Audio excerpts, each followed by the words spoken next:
Basına ve kamuoyuna.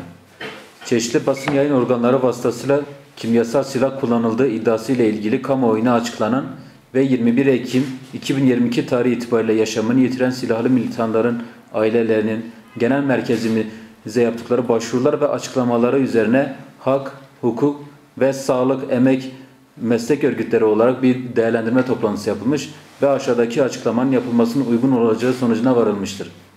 Uluslararası insancıl hukukun gerek devletlerin kendi arasında gerekse de diğer silahlı gruplarla çatışması halinde uygulanacağına dahil Yugoslavya Eski Ceza Mahkemesi'nin verdiği kararlar ve doktrindeki görüşlerle ilerlemiştir.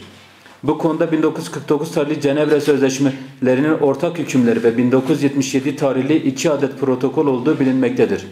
Dolayısıyla her türlü savaş ve silahlı çatışma halinde Cenevre Sözleşmelerine ve ek protokollerine uygun hareket edilmesi gerektiği açıktır. Kimyasal silahların kullanılması sorunu dünyada en çok üzerinde tartışılan konuların başında gelmektedir. Kimyasal silahların kullanılmasının yasaklanması ilk olarak 17 Haziran 1925 tarihli boğucu, zehirli ve diğer gazlarla bakteriyolojik metodların savaşta kullanılmasının yasaklanmasına ilişkin protokol, Cenevre Protokolü olarak bilinmektedir. Türkiye bu protokole kabul edildiği tarihten beri taraftır.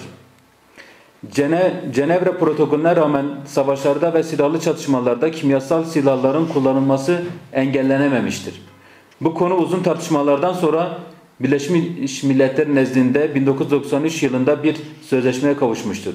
Kimyasal silahların geliştirilmesi, üretimi, stoklanması ve kullanımının yasaklanması sözleşmesi olarak adlandırılan bu sözleşmeyi Türkiye 29 Nisan 1997 tarihinde yürürlüğe koymuştur.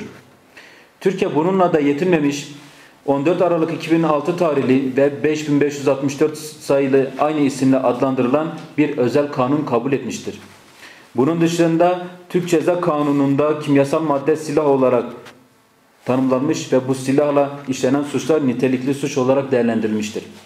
Kimyasal silah kullanımı ile ilgili iddiaların ciddiliği dikkate alınmalı ve Türkiye İç Hukuku uyarınca yetkili Cumhuriyet Başsavcılığı tarafından soruşturulmalıdır. Ayrıca uluslararası yükümlülük üstlenen bir ülke olan Türkiye, kendi iç denetim mekanizmalarını da harekete geçirmelidir. Bu iddialar ancak bu şekilde hareket edilerek sonuçlandırılabilir görüşündeyiz. Yukarıda kısaca açıkladığımız mevzuat uyarınca yapılması gerekenlerin yapılmayıp bu konuda bilimsel görüş açıklayan adli tıp uzmanı ve insan hakları savunucusu Şebnem Korur Fincancı hakkında suç duyurusunda bulunulması ve siyasi iktidar sözcüleri tarafından hedef gösterilmesi sonucu bugün gözaltına alınması kabul edilemez. Aynı zamanda Ankara Cumhuriyet Başsavcılığı tarafından yürütülen soruşturma kapsamında dün gözaltına alınan 11 gazeteciden tutuklanan gazeteci dahil olmak üzere derhal serbest bırakılmalıdır. Halkın haber alma hakkına müdahale olan bu tür eylemlerin demokratik bir ülkede yeri bulunmamaktadır. Türkiye sınırları dışında gerçekleştiği iddia edilen ve insanlığa karşı suç kapsamında ele alınan kimyasal silah kullanımı ciddi bir konudur ve ciddiyetle ele alınmalıdır.